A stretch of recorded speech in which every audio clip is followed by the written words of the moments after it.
ونعوذ بالله من شرور أنفسنا ومن سيئات أعمالنا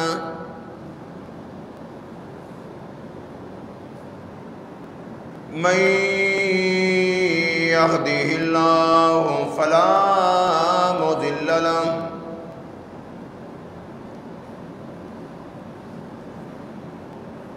ومن يضلله فلا هادي له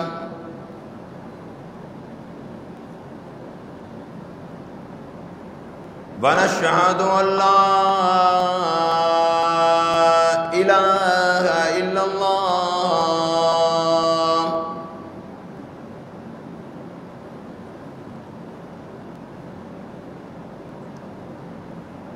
وحده لا شريك له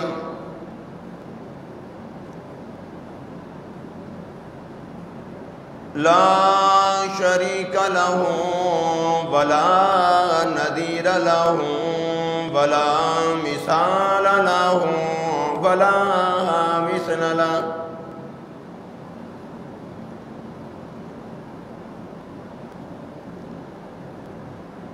لا معين له ولا وزير له ولا مشير له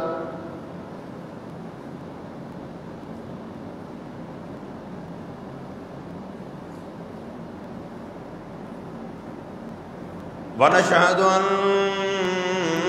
سيدنا ومولانا وسندنا وكبيرنا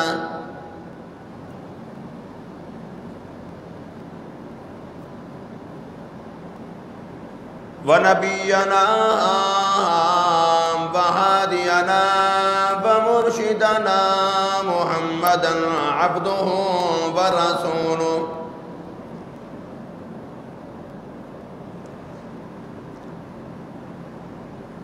أرسله بالحق بشيرا ونذيرا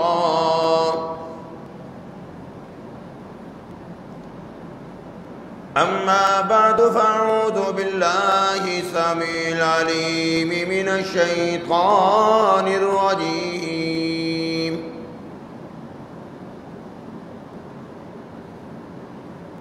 بسم الله الرحمن الرحيم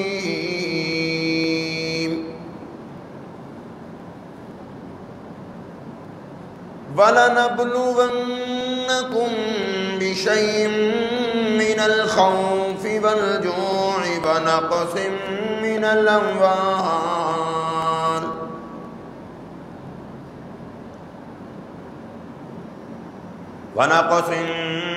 من الأنفال والأنفس والثمرات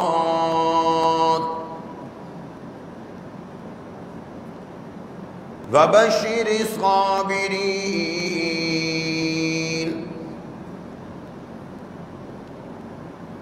الذين إذا أصابتهم مصيبة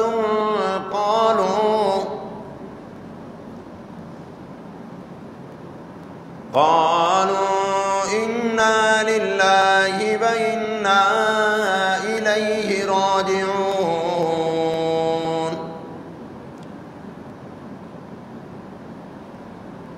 وقال الله تبارك وتعالى وعلى الثلاثة الذين خلفوا حتى إذا ضاقت عليهم الأرض بما رحبت وضاقت عليهم أنفسهم وظنوا أن لا ملجأ من الله إلا إليه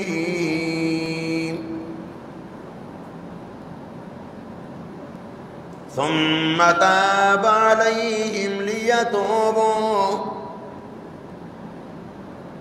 ان اللہ هو التواب الرحیم۔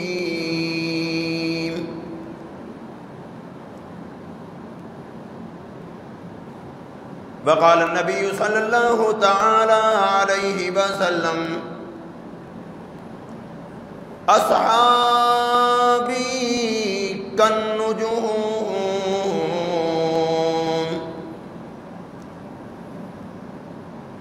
فبأيهم اقتديتم اهتديتم۔ وقال النبي صلى الله تعالى عليه وسلم ارحم امتي بامتي ابو بکر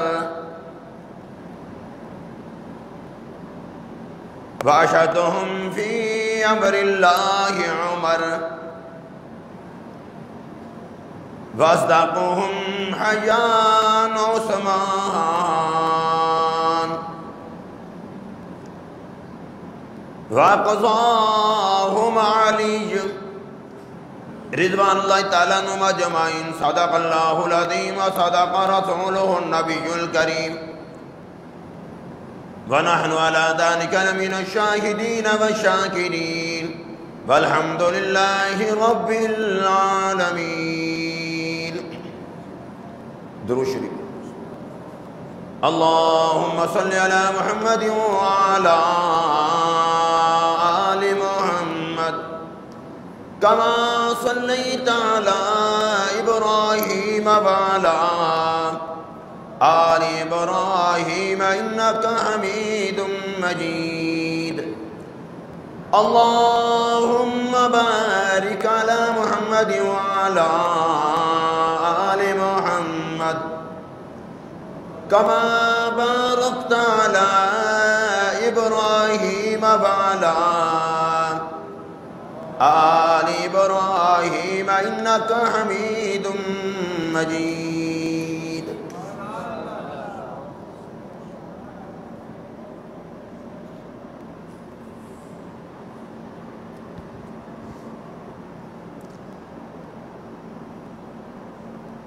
دوسرے سپارے کی 2 آیات مقدسہ اور سورہ توبہ 11ویں سپارے کی 1 آیت مقدسہ اور 2 احادیث مبارکہ پڑھی گئی ہیں۔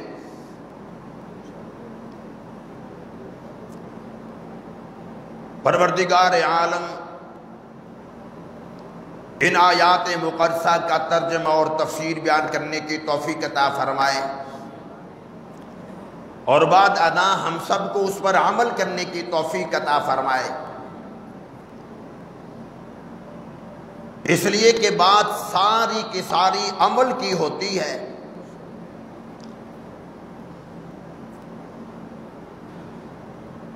کلمہ طیبہ ہماری زبان کی نوک پہ رہتا ہے۔ وہ جماعت صحابہ کرام رضوان اللہ تعالی اجمعین سر کے بالوں سے لے کر پاؤں کے ناخنوں تک ایمان ہی ایمان تھا۔ ان کے رگوں میں، ان کے خون کے قطروں میں ایمان بسا ہوا تھا۔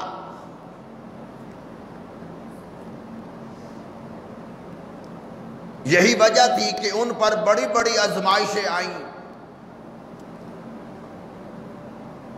انہوں نے خندہ پیشانی سے اسے قبول کیا، یہ سمجھ کر کہ یار اگر اس میں میرا مالک راضی ہے تو پھر میں بھی راضی ہوں۔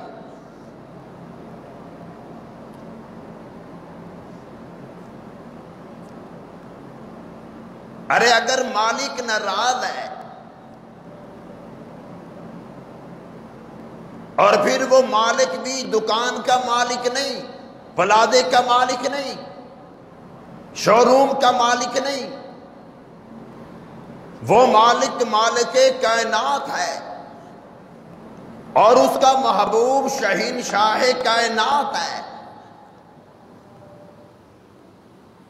اگر وہ ہم سے ناراض ہو گئے تو جائیں گے کدھر؟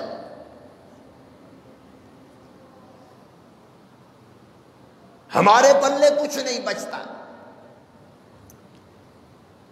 اور پروردگار عالم کے ہاں جس کا مقام اور شان زیادہ ہوتی ہے تو آزمائشیں بھی ان پر اسی حساب سے آتی ہیں۔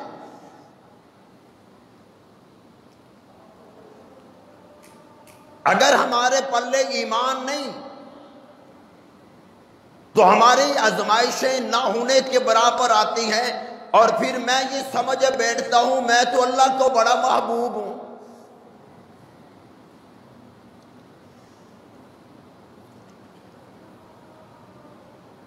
ہو وہ مسلمان، اندر اس کے کلمہ موجود ہو، ایمان موجود ہو ہی نہیں سکتا کہ پھر اللہ کی طرف سے آزمائشیں نہ آئے۔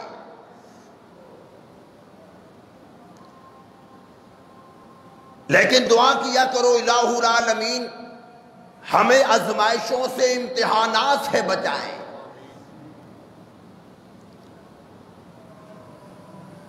ورنہ ہم کمزور ہیں، ہم سے برداشت نہیں۔ اور ان لوگوں پر آزمائشیں ایسی آئیں کہ خاندان کا خاندان قربان ہو گیا، پھر بھی وہ کہا کرتے تھے الہی تو ہم سے راضی ہے۔ پھر بھی وہ اپنے محبوب صلی اللہ علیہ وسلم سے پوچھا کرتے تھے یا رسول اللہ صلی اللہ تعالی علیہ وسلم آپ ہم سے راضی ہو؟ اگر آپ راضی ہیں تو ساری دنیا آپ کے قدموں پہ لا کر قربان کر دیا جائے۔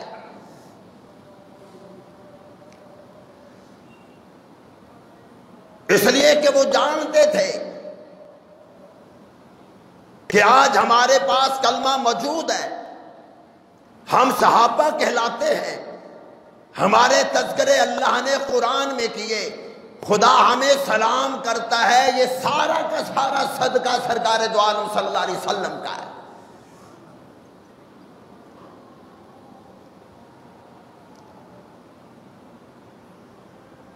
اور میری کمیٹی نکل آئے، میں سمجھتا ہوں کہ میرا یہ حق تھا۔ میں نمازیں جو پڑھتا ہوں، روزانہ قرآن کی جو تلاوت کرتا ہوں، اب خدا کی ذمہ داری ہو گئی تھی کہ مجھے کوئی مشکل پیش نہ آنے دے۔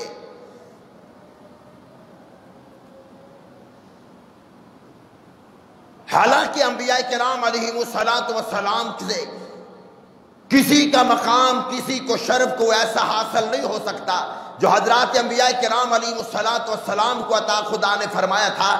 اس کے باوجود بھی حضرت یحییٰ علیہ السلام کو آرے سے چیر دیا گیا، 2 پیس کر دیے گئے۔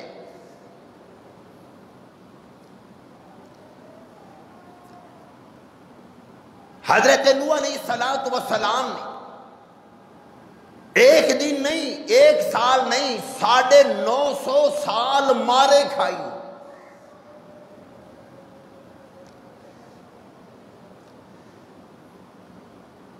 حضرت ایوب علیہ السلام 18 سال ایسے شدید بیمار رہے۔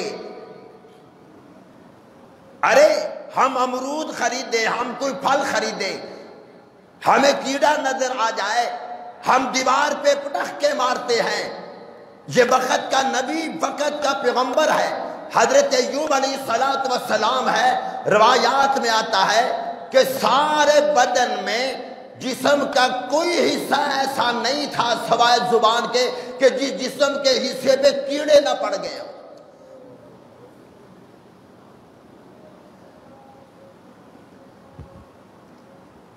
کوئی کیڑا گر جاتا، وقت کا پیغمبر اٹھا کر اسی جگہ پر پھر رکھ لیتے، اور یار جب میرے جسم کی غذا میرے رب نے تیرے لیے بنا رکھی ہے، پھر نیچے کیوں چھلانگے مارتا ہے؟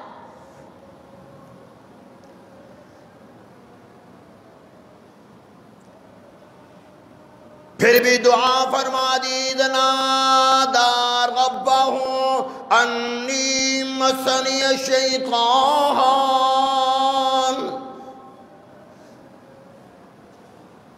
بنصب وعذاب۔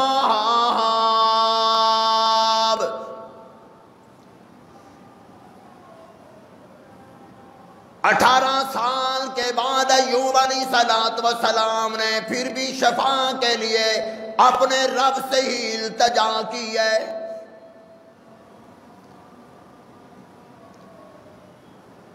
950 سال نوح علیہ السلام نے پتھر کھائے،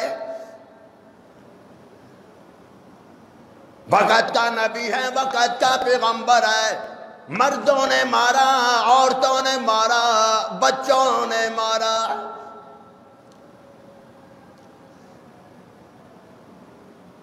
حضرات انبیاء کرام علیہ السلام نے اللہ کے نام کی خاطر مارے کھائی ہیں۔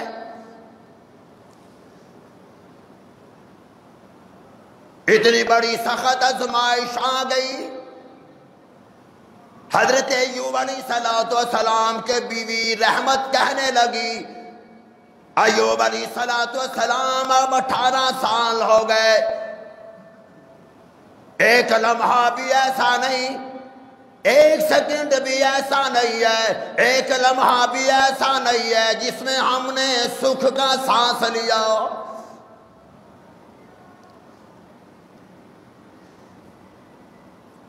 حضرت ایوب علیہ السلام فرمانے لگے، اور رحمت تو بھول گئی، میں وقت کا نبی ہوں، میں نہیں بھولا۔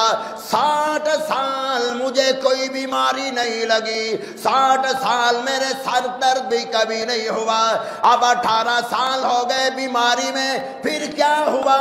کیا میں 18 سال جو خدا نے مجھے صحت اور تندرستی عطا فرما رکھی تھی، کیا میں اسے بھولا دوں؟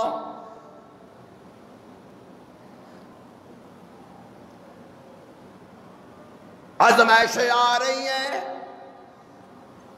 نبیوں پر آزمائشیں آئیں، انبیاء کرام علیہ السلام پر آزمائشیں آئیں۔ مدنی کریم صلی اللہ تعالی علیہ وسلم کی ذات اقدس پر آزمائشیں آئیں۔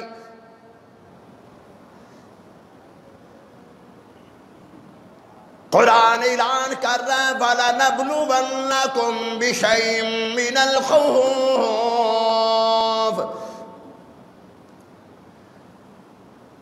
اور میرے بندو یاد رکھنا آزمائشیں آئیں گی، امتحانات سے دور سے گزرنا پڑے گا۔ میں تمہیں کبھی خوف کی آزمائش میں مبتلا کروں گا، کافروں کا خوف تمہارے دلوں میں آ جائے گا۔ آج کتنے مسلمان ہیں جو کہتے ہیں امریکہ سے ہم نہیں بگاڑ سکتے، ہم چائنا سے نہیں بگاڑ سکتے، برطانیہ سے نہیں بگاڑ سکتے، یورپ سے نہیں بگاڑ سکتے۔ اور خدا کی قسم کبھی ایک مرتبہ تو کہہ دے میں اپنے رب سے نہیں بگاڑ سکتا، آمنہ کے لال سے نہیں بگاڑ سکتا، مکہ کے در یتیم سے نہیں بگاڑ سکتا۔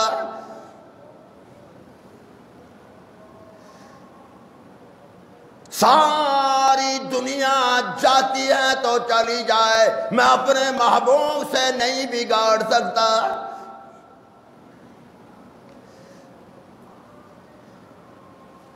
میرا رب ہم سے ناراض ہو گیا، پھر کہاں جائیں گے؟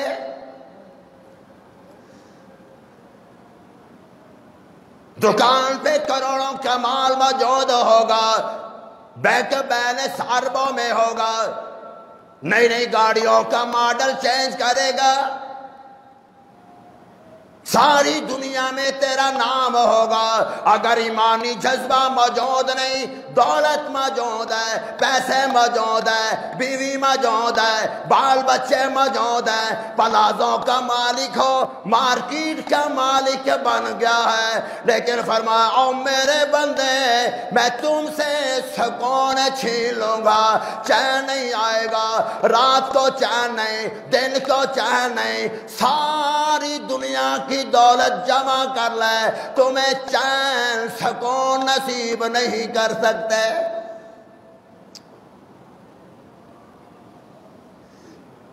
وَلَنَبْلُوَنَّكُمْ بِشَيْءٍ مِّنَ الْخَوْفِ،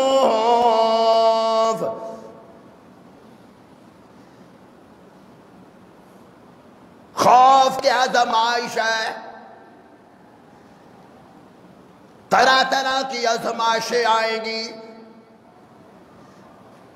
وَلَنَبْلُوَنَّكُمْ بِشَيْءٍ مِّنَ الْخَوْفِ وَالْجُوعِ وَنَقْصٍ مِّنَ الْأَمْوَالِ۔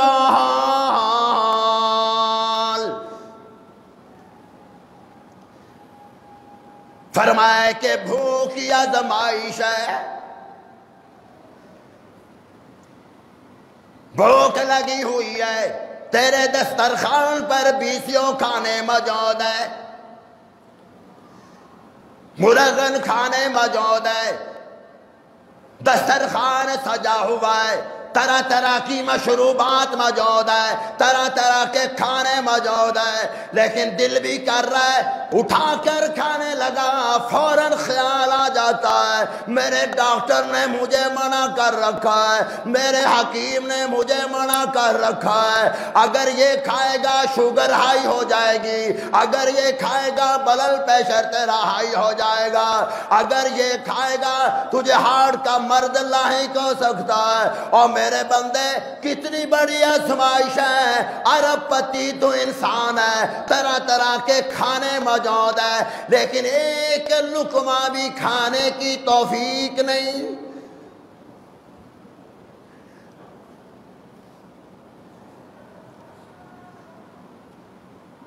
سب کو کھلا رہا ہے لیکن خود نہیں کھا رہا۔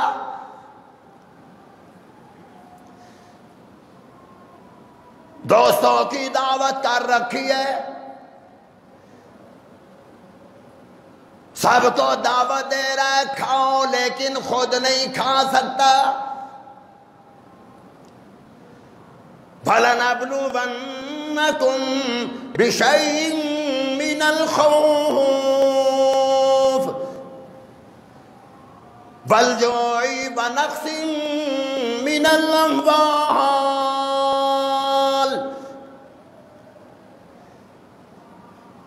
کبھی بھوک کی آزمائش ہے اور کبھی مال میں کمی کی، کبھی سیزن لگ گیا، کبھی مندے آ گئے، کبھی کس حالت میں کبھی کس حالت میں۔ فرمایا یہ آزمائشیں آ رہی ہیں۔ وہ جماعت صحابہ کرام رضوان اللہ تعالی اجمعین تھے،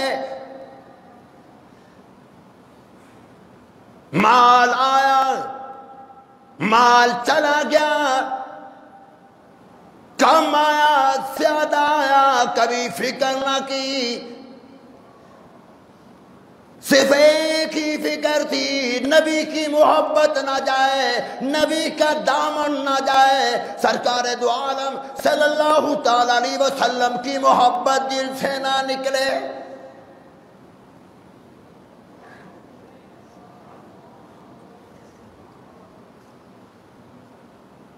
کتنے اللہ والے ایسے گزرے،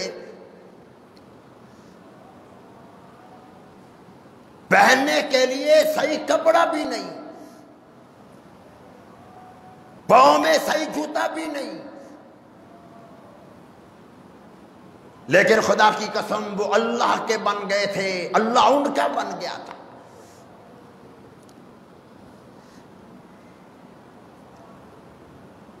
اور یاد رکھنا، میں نے کتنے ایسے بزرگوں کے واقعات کتابوں میں پڑھے کہ جو آدمی بچپن میں 8-10 سال کی عمر ہے، 8-10 سال کی عمر میں حرام مال کی بات تو الگ رہی، جو مشکوک مال بھی استعمال نہ کرتا ہو وہ بڑا ہو کر کتنا بڑا بلی بنا ہوگا۔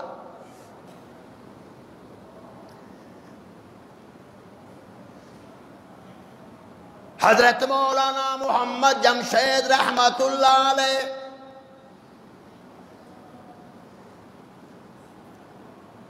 رائبین کے سینئر ترین بزرگ تھے۔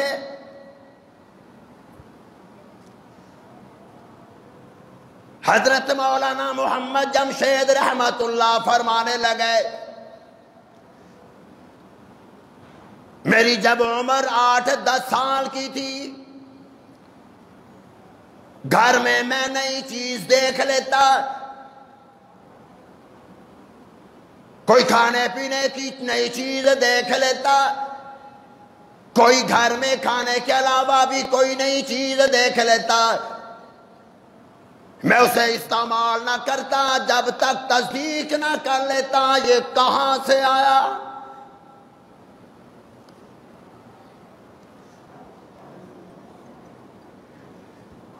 کھانا کھانے لگے، دسترخوان پر کڑی آ گئی، گھر والوں سے پوچھا 8 سال کی عمر،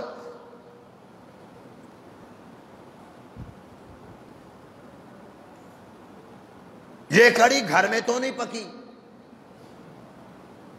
آج گھر میں آلو انڈے پیاز بنا ہوا ہے، یہ کڑی کہاں سے آئی؟ یہ نہیں کہا ماشاءاللہ جزاک اللہ ماشاءاللہ، گھر والوں نے کہا کہ فلاں گھر نے، جیسے ہم نہیں بناتے، کوئی اچھی چیز بناتے ہیں تو پڑوس میں ہم دیتے ہیں، ایسے ہی فلاں گھر سے آ گئی۔ حضرت مولانا محمد جمشید رحمت اللہ فرماتے ہیں میں نے وہ کڑی نہیں کھائی جب تک تصدیق نہ ہو جائے جس گھر سے کڑی آئی ہے اس گھر کے مالک کا کاروبار کیا ہے۔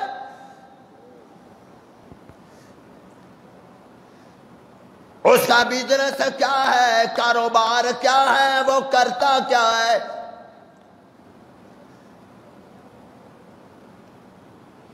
جب پتہ چل جاتا کہ ان کا کاروبار مشکوک ہے، جب تک تصدیق نہ ہو جاتی اس وقت تک 10 سال کی عمر میں حضرت مولانا محمد جمشید رحمت اللہ کھانا نہیں کھاتے تھے۔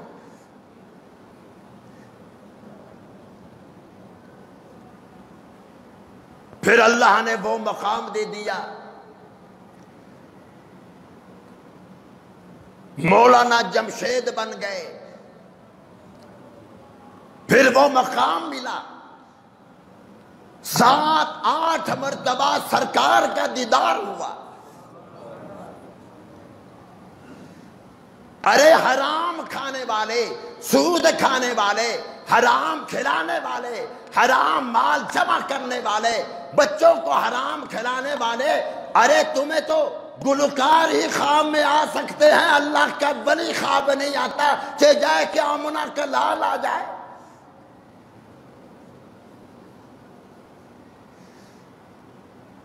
دیدار اسے نصیب ہوتا ہے سرکار دو عالم صلی اللہ علیہ وسلم کا کہ جس کا کھانا پینا حلال ہو۔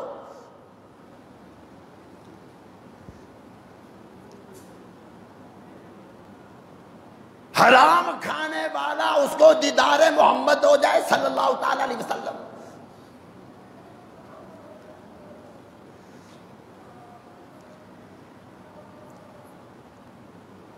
چلتے چلتے بات یاد آ گئی، میں نے 3 مرتبہ یا 4 مرتبہ پہلے عرض کر چکا ہوں،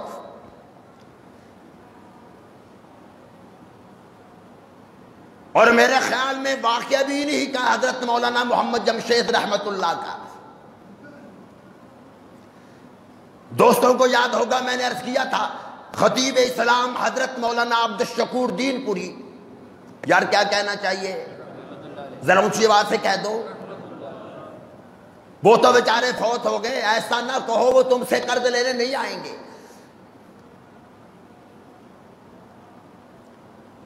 اپنے بیان میں فرمانے لگے میں باوضو بیٹھا ہوں، مسجد میں بیٹھا ہوں، منبر رسول پہ بیٹھا ہوں، اگر میں یہ بات جو بتانے لگا ہوں یہ جھوٹ ہو خدا مجھ سے اپنا علم چھین لے۔ حضرت مولانا عبدالشکور دین پوری رحمت اللہ فرمانے لگے میں رائی بینڈ کے ایک ایسے بزرگ کو جانتا ہوں جن کو 30 سال سے مسلسل حضور کا دیدار ہو رہا ہے، 30 سالوں میں ایک مرتبہ بھی ناغہ نہیں،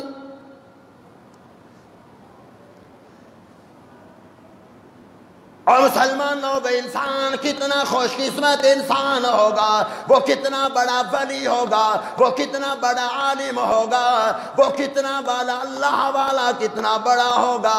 خدا کی قسم ہے جن کو 30 سال سے مسلسل آمنہ کے لال کا دیدار ہو رہا ہے۔ شان اولیاء اللہ، شان اولیاء اللہ۔ تو قرآن کہہ رہا ہے بَلَنَبْلُوَنَّكُمْ بِشَيْءٍ مِّنَ الْخَوْفِ وَالْجُوعِ وَنَقْصٍ مِّنَ الْأَمْوَالِ وَالْأَنفُسِ وَالثَّمَرَاتِ۔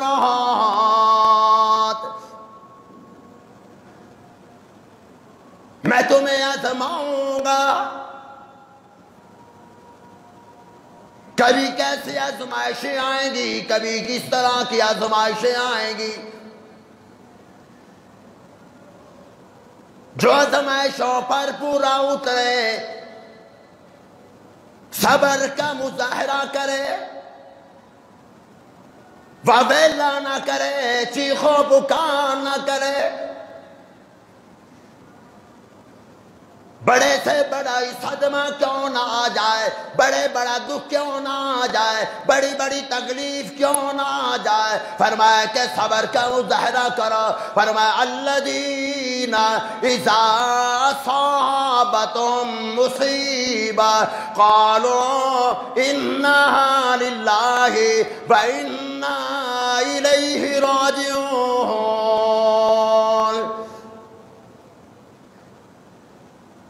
کوئی مصیبت آ جائے، کوئی دکھ آ جائے، ماتم نہ کر،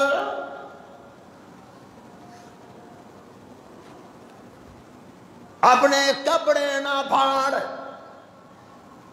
چار پائیاں الٹیاں نہ کر، اپنے گربان نہ پھاڑ، صبر کا مظاہرہ کر۔ جیسے امام حسین رضی اللہ تعالیٰ عنہ نے صبر کا مظاہرہ کیا ہے، اپنی آنکھوں کے سامنے لاشیں تڑپتی ہوئی نظر آ رہی تھی، لیکن پھر بھی صبر کا مظاہرہ کیا ہے۔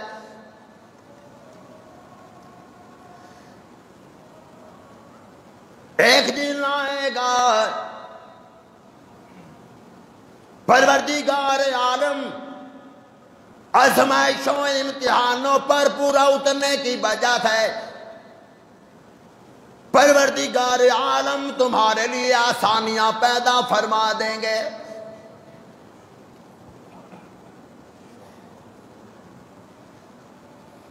صحابی رسول ہے، غزوہ تبوک ہے، مدنی کریم صلی اللہ تعالی علیہ وسلم نے اعلان فرما دیا او صحابہ تیاری کرو۔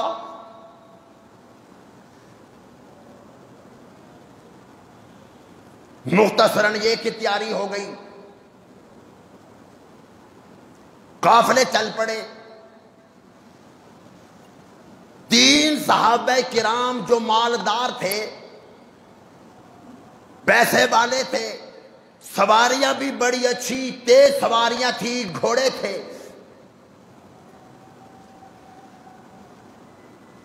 انہوں نے پروگرام بنایا کہ ہمارے لیے وہاں پر پہنچنا کوئی مشکل نہیں، باقی صحابہ کرام اونٹوں پہ جا رہے ہیں، ہم گھوڑوں پہ جائیں گے، ہم اگر 1 آدھ دن لیٹ بھی چلے تو ان سے پہلے پہنچ جائیں گے۔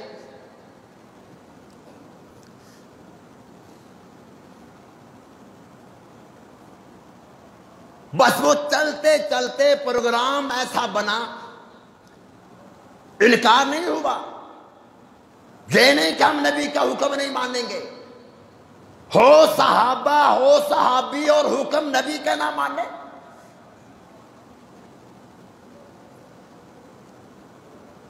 انہوں نے کہا جی سواریاں تیز ہیں، اگر یہ لوگ صبح چلیں گے اور ہم رات کو بھی چلے تب بھی ان سے پہلے پہنچ جائیں گے۔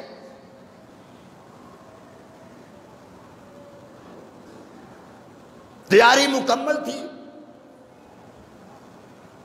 بس سستی ہو گئی۔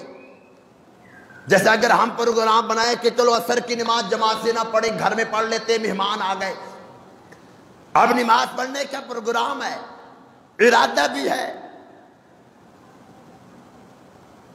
لیکن سستی ہو جاتی ہے۔ ایک نماز نہیں بلکہ کئی نمازیں رہ جاتی ہیں، اب پڑھتا ہوں، اب پڑھتا ہوں، اب مہمان جائیں گے پڑھتا ہوں۔ جو ہی پوزیشن، ایسی ہی پوزیشن صحابہ کرام کی ہو گئی، ابھی نکلتے ہیں، ابھی نکلتے ہیں، پھر وہ وقت دیکھتے، نہیں چلو 2-4 گھنٹے کے بعد چلے جائیں گے، پھر بھی ان سے پہلے پہنچ جائیں گے۔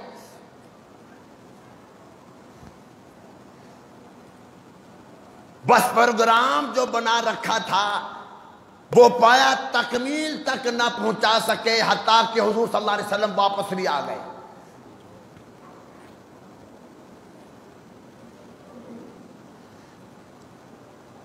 تین صحابہ تھے، ان میں ایک حضرت کعب تھے رضی اللہ تعالیٰ عنہ، کعب بن مالک۔ اب اگر میں تینوں کا تذکرہ کروں تو وقت کافی درکار ہوگا۔ میں ایک صحابی حضرت کعب بن مالک رضی اللہ تعالیٰ عنہ کا تذکرہ کرنے لگا ہوں، توجہ سے سنو گے تو حقیقت سامنے آ جائے گی۔ اطلاع مل گئی کہ حضور اکرم صلی اللہ علیہ وسلم تو واپس بھی آ گئے، اور ہم جانے کی تیاری کر رہے تھے۔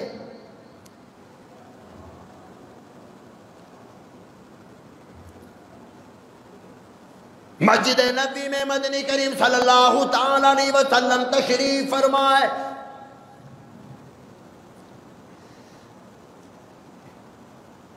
منافقین آ گئے، اپنے آپ کو مسلمان ظاہر کرنے والے منافق کہنے لگے، یا رسول اللہ صلی اللہ تعالی علیہ وسلم، کسی نے بہانہ لگایا میری بیوی بیمار تھی، کسی نے بہانہ لگا دیا میرے بچے بیمار تھے، کسی نے بہانہ لگا دیا فلاں مصروفیت کی وجہ سے جا نہ سکا۔ امام الانبیاء نے کسی منافق کو روکا نہیں، فرمایا ہاں میں نے تمہیں معاف کر دی، جاؤ، میں نے تمہاری معذرت قبول کر لی۔ تھے وہ منافق، اور منافقین کے بارے میں قرآن اعلان کر رہا ہے، ان المنافقین فی الدرک الاسفل من النار ولن تجد لهم نصیرا۔ جہنم کے سب سے نچلے طبقے میں یہ منافق جائیں گے، اپنے آپ کو مسلمان ظاہر کرنے والے، اندر سے مسلمان نہیں۔ فرمایا جہنم کے سب سے نچلے طبقے میں جائیں گے۔ حضرت کعب رضی اللہ تعالیٰ عنہ اپنی بیوی سے مشورہ کر رہی ہے، اور میری زوجہ بتاؤ اب میں کیا کروں؟ مدنی کریم صلی اللہ تعالی علیہ وسلم مجھ سے پوچھیں گے کہ کیا بتا غزوہ تبوک میں کیوں نہیں گیا؟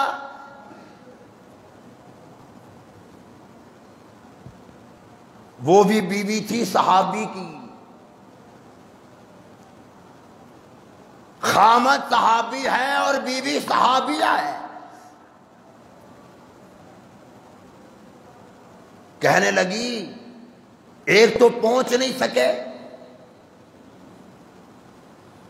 بس ایک بات کا خیال رکھنا، نبی کے سامنے جا کر جھوٹ نہ بولنا ورنہ تیرا بیڑا غرق ہو جائے گا۔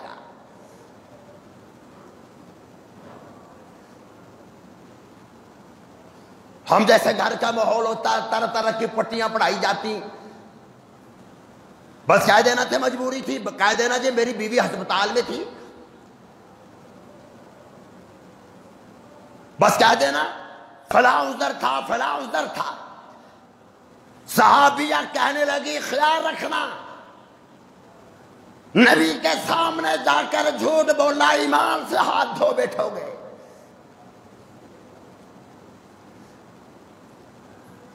پھر میں کیا کروں؟ کہنے لگی جا کر سیدھی بات کر دینا. پروگرام تھا، انکار نہیں، جہاد کا میں نے انکار نہیں کیا، پہنچنے کا پروگرام بھی تھا. بھائی یا رسول اللہ سستی ہو گئی.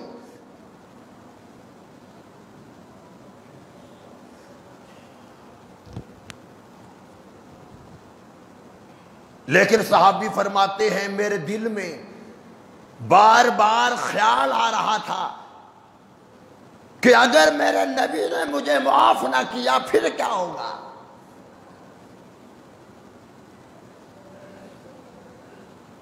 جناب سیدنا کعب بن مالک رضی اللہ تعالیٰ عنہ مسجد نبی میں تشریف لے آئے. مدنی کریم صلی اللہ تعالیٰ علیہ وسلم سامنے تشریف فرماتے ہے. حضرت کعب بن مالک رضی اللہ تعالیٰ عنہ سب سے پچھلی صف میں جا کر بیٹھ گئے.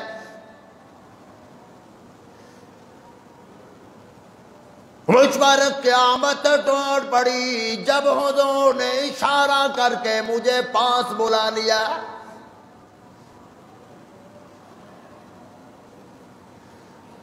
حضرت کعب بن مالک رضی اللہ تعالیٰ عنہ فرماتے ہیں میں کانپ رہا تھا، سخت سردیوں کی راتیں تھی، مجھے پسینے آنے شروع ہو گئے.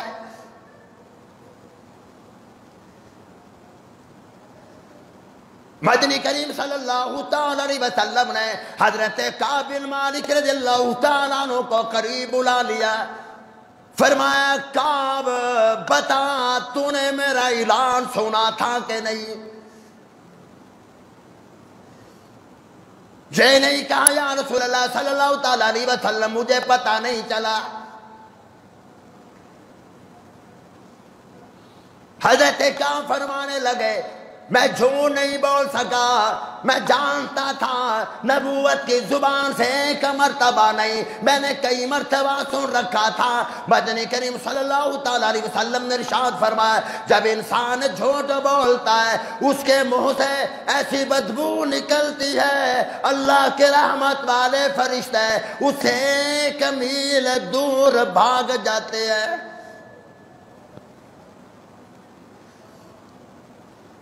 مدنی کریم صلی اللہ تعالیٰ علیہ وسلم نے فرمایا کعب بتا کیوں نہیں گیا؟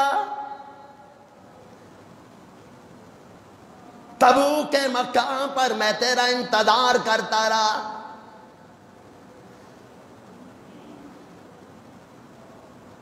حضرت کعب بن مالک رضی اللہ تعالیٰ عنہ کی آنکھوں میں آنسو آ گئے.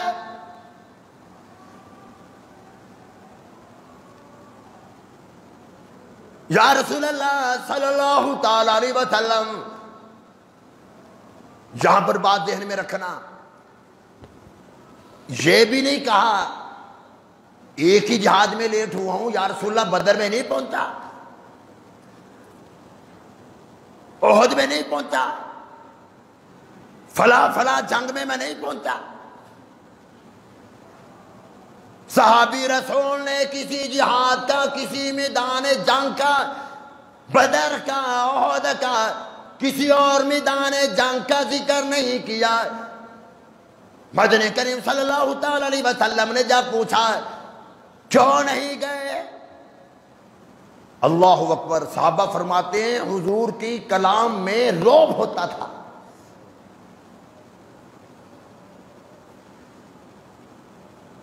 پیغمبر جو ہوتے ہیں وہ بارعب ہوتے ہیں. اور پھر نبوت کی زبان صحابہ کرام کے علاوہ کوئی اور سمجھ سکتا ہے؟ نبی کے گفتگو کا انداز ہی ایسا تھا کہ کعب فرماتے ہیں آج مرا، آج مجھ پہ قیامت ٹوٹ پڑی کہ حضور فرما رہے ہیں میں پہنچا ہوں، سارے صحابہ پہنچے ہیں، تم کیوں نہیں پہنچے؟ یا رسول اللہ صلی اللہ تعالی علیہ وسلم، انکار نہیں، پروگرام تھا، بس مار کھا گیا اپنی سواری کی وجہ سے کہ میری سواری بڑی تیز ہے، میں پہنچ جاؤں گا یا رسول اللہ، بس سستی ہو گئی۔ پروگرام بناتے بناتے یہ وقت آ گیا کہ آپ واپس بھی تشریف لے آئے۔ یا رسول اللہ صلی اللہ تعالی علیہ وسلم، میں جھوٹ نہیں بول رہا، پروگرام تھا، بس یہ بات ہو گئی، سستی ہو گئی۔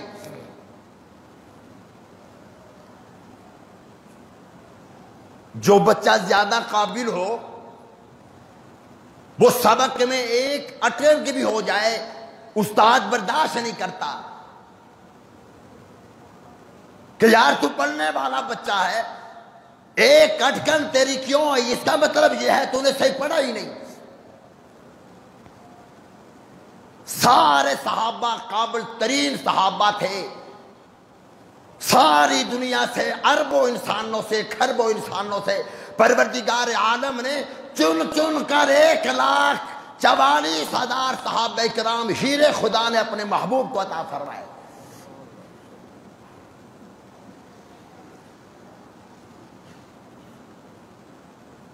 امام الانبیاء نے فرمایا، او کعب آئندہ مجھ سے کلام نہ کرنا۔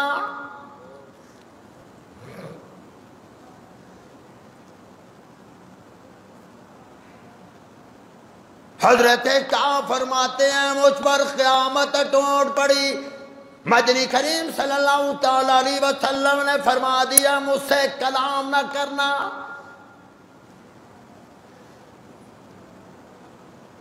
وہ چلا جا، یہاں سے چلا جا، میرے سامنے بھی نہ آنا۔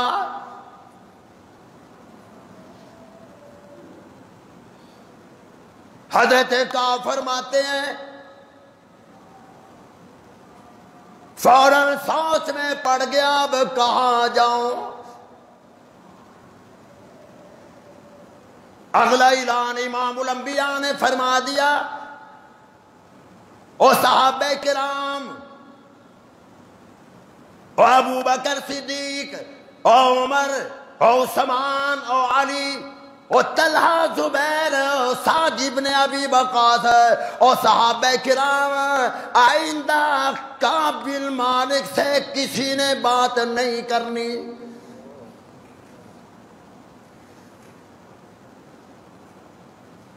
او صحابہ کرام، میں تمہیں حکم دے رہا ہوں کعب سے کوئی لین دین بھی نہ کرے،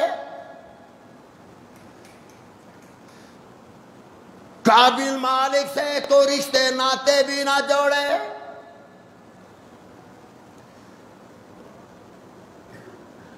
مدنی کریم صلی اللہ تعالی علیہ وسلم نے فرما دیا، میرے رب نے مجھے حکم دے دیا اعلان کر دیا جائے، اور میرے محبوب کعب سے آپ بھی کلام نہ کرنا، اور میرے محبوب سارے صحابہ کرام کو، سارے مومن صحابہ کرام کو حکم دیجئے کعب بن مالک سے کوئی بات چیت نہ کرے۔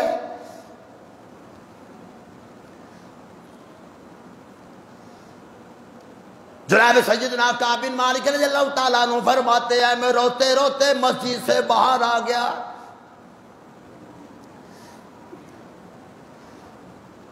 میں مدینہ طیبہ کے بازار سے گزرتا ہوں،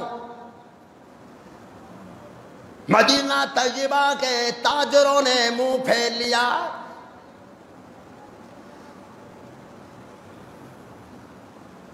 میں مسلسل روتے جا رہا ہوں، سوشل بائیکاٹ حضور کی طرف سے ہو گیا ہے، میں کہاں جاؤں، سارا مدینہ مجھ سے کلام نہیں کرتا۔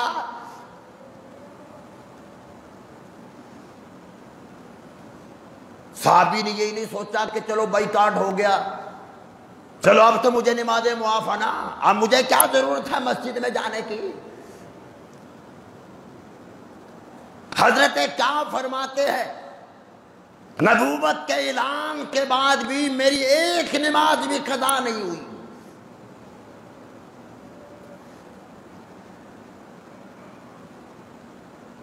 میں 5 نمازیں مسجد نبوی میں ادا کرنے جاتا تھا، 40 دن مسلسل ایک مرتبہ بھی نبی نے مجھ سے کلام نہیں کیا، 40 دن مسلسل کسی صحابی نے مجھ سے کلام نہیں کیا۔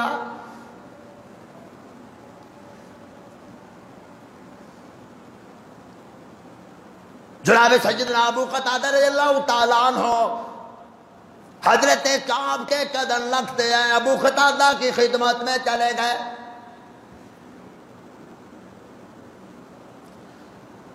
جناب سیدنا ابو قتادہ رضی اللہ تعالیٰ عنہ کو جا کر حضرت کعب بن مالک نے سلام کیا، قتادہ نے جواب نہیں دیا۔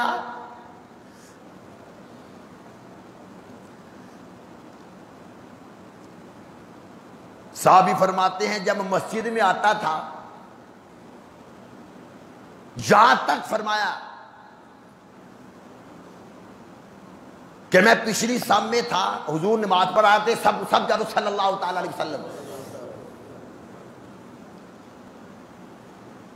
میں نماز میں ہی ترشوی آنکھ سے دیکھتا تھا، سرکار کا دیدار کرتا تھا۔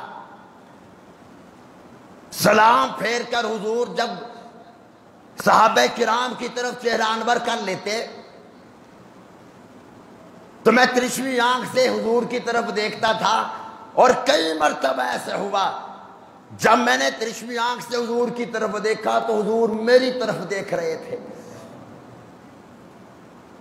جب میں نے چہرہ حضور کے سامنے کیا، حضور نے چہرہ انور پھیر لیا۔ ایک روایت کے مطابق 40 دن لگے، ایک روایت کے مطابق 50 دن لگے۔ تینوں صحابہ نے اپنے آپ کو مسجد نبوی کے ستون کے ساتھ باندھ لیا تھا۔ توبہ استغفار ہو رہا ہے، جب تک خدا ہماری توبہ قبول نہیں کرتا ہم ستون کے ساتھ اسی حالت میں رہیں گے۔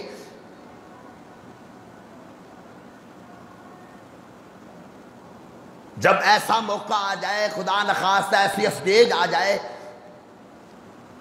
تو ہمیشہ دین اسلام کا جو دشمن ہوتا نا ویسے موقعوں سے فائدہ اٹھانے کی کوشش کرتا ہے۔ جیسا کہ حضرت علی رضی اللہ تعالیٰ عنہ، حضرت امیر معاویہ رضی اللہ تعالیٰ عنہ، ان کے جب کچھ اختلافات ہوئے، روم کے بادشاہ نے خط لکھا حضرت علی مرتضیٰ کو، پھر خط لکھا امیر معاویہ کو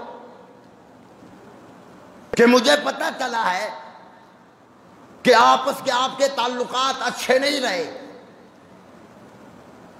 اے علی تو ہمارے ساتھ شامل ہو جا، باقاعدہ میں فوج بھیجتا ہوں، امیر معاویہ کی فوج پر ہم حملہ کر دیں گے۔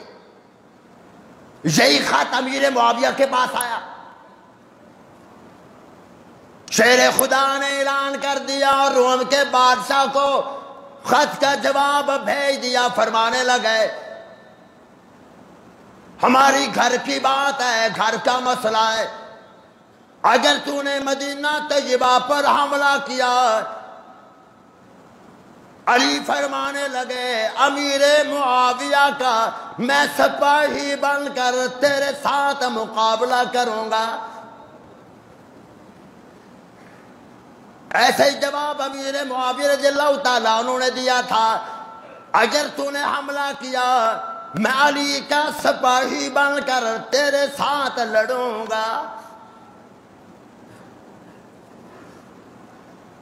سارے مدینے میں کوہرام مچا ہوا ہے، کعب بن مالک سے کوئی کلام نہیں کر رہا۔ ایک جگہ جس کا نام غسان تھا، اس غسان کے بادشاہ کو بھی اطلاع مل گئی، عیسائی بادشاہ تھا، اس نے خط بھیجا،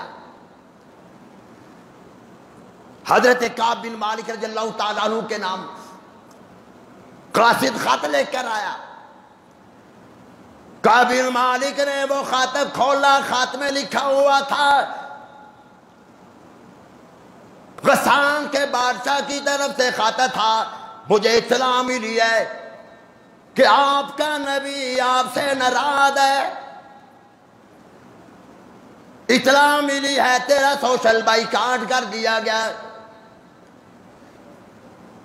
اگر تو چاہے تیرے نبی نے تجھے چھوڑ دیا، تیری جماعت نے تجھے چھوڑ دیا ہے، کوئی تجھ سے کلام نہیں کرتا، آؤ ہماری طرف آ جاؤ، نبی کا دامن چھوڑ دو۔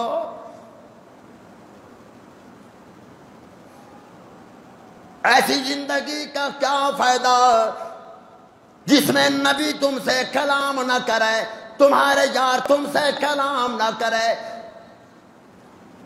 ایمان ہو تو ایسا ہو۔ کیا فرمانے لگے؟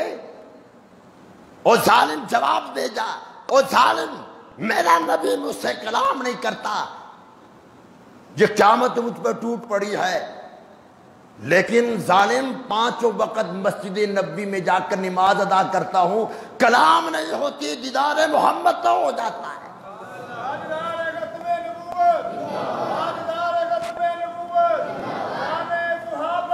بہرحال ٹائم تھوڑا رہ گیا، وہ بات مکمل کر رہا ہوں۔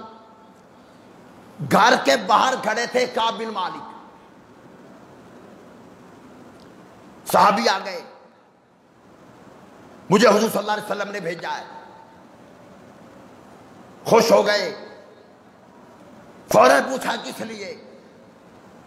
حضور نے فرمایا کہ آج کے بعد تو نے اپنی بیوی سے بھی کلام نہیں کرنا،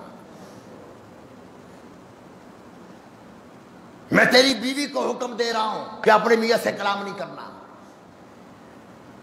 اور حضور کا پیغام ہے کہ کعب سے کہو اپنی بیوی سے بھی الگ ہو جائے۔ نبوت کی طرف سے کلام بند، سارے مدینے والے کلام نہیں کر رہے، سسرال والے بھی کلام نہیں کر رہے، آخر میں یہ حکم بھی آ گیا بیوی سے بھی بات نہیں کرنی، الگ ہو جا۔ فرما برداری بھی تو دیکھ کعب کہنے لگے حضور نے یہ تو نہیں فرما دیا کہ بیوی کو طلاق دے دوں، اگر حضور کا یہ فرمان ہے میں بیوی کو طلاق دینے کو تیار ہوں۔ ان کا نہیں، حضور نے یہ نہیں فرمایا، بس کلام نہیں کرنا، ایسے کلام نہیں کرنا، اور حضور فرماتے تھے یہاں سے چلی جا۔ اس نے بچے اٹھائے، اپنے میکے چلی گئی، اور بیچارہ اکیلا رہ رہا ہے، نبی بھی ناراض، نبی کا رب بھی ناراض، نبی کے صحابہ بھی ناراض، کعب کے یار دوست بھی، سب نے کلام چھوڑ رکھا ہے۔ آتے ہیں مسجد نبوی میں، درمیان کی بات چھوڑ رہا ہوں، 2-3 منٹ باقی رہ گئے۔ حضرت کعب فرماتے ہیں رضی اللہ تعالیٰ عنہ، ایک مرتبہ جب مسجد نبوی میں روتا روتا آیا، امام الانبیاء نے فرمایا تعال،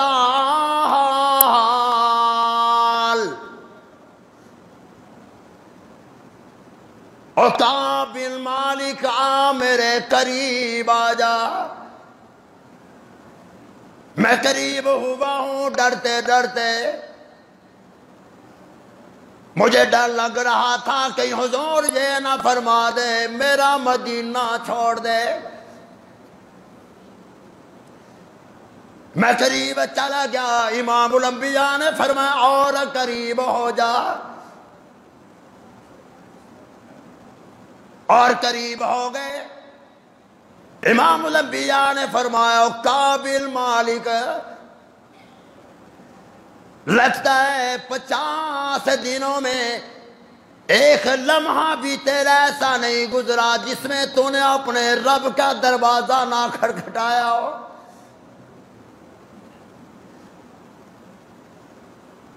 حضرت کعب رضی اللہ تعالیٰ عنہ خاموش ہو گئے۔ مدنی کریم صلی اللہ تعالیٰ علیہ وسلم نے حضرت کعب بن مالک کو اپنے سینے مبارک کے ساتھ لگا لیا۔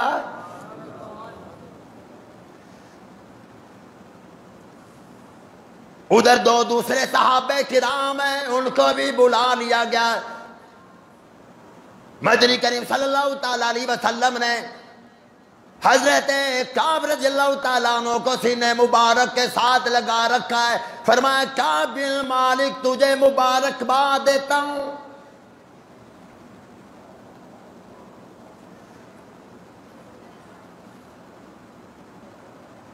صحابی نے فوراً آنکھیں اٹھائیں، ادھر نبوت کی آنکھیں اٹھی ہوئی ہے، کعب بن مالک کی آنکھیں بھی اٹھی ہوئی ہے۔ حضرت کعب فرماتے ہیں میری آنکھوں میں آنسو ہے، میں نے جب حضور کی طرف دیکھا نبوت کی آنکھوں میں بھی خوشی کے آنسو تھے۔ فرمایا کعب بن مالک خدا کا پیغام آ گیا، اتنی بڑی آزمائش میں مبتلا کیا ہے، آپ نے کلام چھوڑ دیا، آپ کے صحابہ کرام نے کلام چھوڑ دیا، لیکن کعب نے نہ تجھے چھوڑا ہے، نہ نمازیں چھوڑی ہیں، نہ مدینہ چھوڑا ہے، نہ مسجد نبی چھوڑی ہے۔ میں خدا سفارش کرتا ہوں اور میرے محبوب ان تینوں کو معاف کر دو، میں خدا نے بھی معاف کر دیا ہے۔ وعلى الثلاثة الذين خلفوا حتى إذا ضاقت عليهم الأرض بما رحبت، جب زمین ان پر تنگ ہو گئی، سب نے سوشل بائیکاٹ کر دیا، نبی نے کلام چھوڑ دیا، صحابہ کرام نے چھوڑ دیا۔